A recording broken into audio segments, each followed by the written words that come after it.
ஹாய்ங்க. இன்றைக்கி ஃபேக்ட்ரியில் காலையிலேயே நம்ம வந்து ஆயில் ஃபில்லிங் ஒர்க் எல்லாம் முடிச்சிட்டோங்க. ஏன்னா இன்றைக்கி ஃபாரின் ஆர்டர்ஸ் கொஞ்சம் நிறையா இருந்தது. அதாவது ஃபாரின்னா நம்ம டைரெக்டாக இங்கேருந்து அனுப்பல.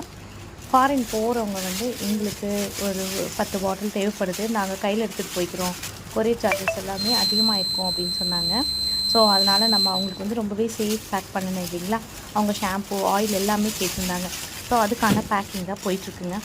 இது வந்து பார்த்திங்கன்னா நம்ம வந்து லேபிளிங் பண்ணிவிட்டு அதுக்கப்புறம் நம்ம பிபி ஷீட்டில் உள்ளே வச்சு சீல் பண்ணிவிட்டு அதுக்கப்புறம் நம்ம ஹீட் ஸ்ட்ரிங்க் மிஷினை வச்சு அதை நல்லா அந்த கவர் ஃபுல்லாக அந்த பாட்டிலில் கவர் ஆகிற மாதிரி ஹீட் ஸ்ட்ரிங்க் பண்ணிடுவாங்க. அதுக்கப்புறம் பபுள் ரேப் பண்ணி அதுக்கப்புறம் பாக்ஸில் ஆடாத மாதிரி போட்டு டபுள் சேஃப்டி ட்ரிபிள் சேஃப்டியோடு நம்ம அனுப்பி வைப்போம். எப்போவுமே ஃபாரின் ஆர்டர்ஸ் எல்லாமே நம்ம ரெகுலராக அனுப்புகிற ஆர்டர்ஸுமே இந்த மாதிரி தான் இப்போ அனுப்பிட்டுருக்கோங்க. இப்போ பார்த்தீங்க அப்படின்னா இப்போ ஷாம்பு வந்து ஹீட் ஸ்ட்ரிங்க் பண்ணுறாங்க. இது ஹீட் ஸ்ட்ரிங்க் மிஷினில் அந்த பிபி ஷீட் போட்டுட்டு நம்ம சீலிங் பண்ணிட்டாலே சீல் ஆகிக்கும். அதுக்கப்புறம் ஹீட் ஸ்ட்ரிங்க் பண்ணும்போது அந்த பாட்டிலோட ஷேப்க்கு ஏற்ற மாதிரி அது வந்து அப்படியே கோட்டிங் ஆயிடுங்க.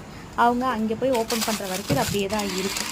இந்த மாதிரி தான் நம்மளோட ஆயில் அப்புறம் நம்மளோட ஷாம்பு எல்லாத்தையுமே ரொம்ப சேஃபாக பேக் பண்ணி அனுப்புகிறேங்க. உங்களுக்கும் த ஹவுஸ் ஆஃப் பன்னீஸோட ஹெர்பல் ப்ராடக்ட் வேணும் அப்படின்னா ஸ்க்ரீனில் நான் ஒரு நம்பர் தரேன். அந்த நம்பருக்கு வாட்ஸ்அப் பண்ணுங்கள். நம்மக்கிட்ட hair care, skin care, health care எல்லாமே இருக்குங்க. எல்லாமே ரொம்ப குவாலிட்டியாக இருக்கும். நம்மளோட ஹேர் கேர், ஸ்கின் கேர் எல்லாமே ஒரு ஆத்தென்டிக் ஆயுர்வேதிக் ஃபார்முலா படி தயாரிக்கிறது தாங்க.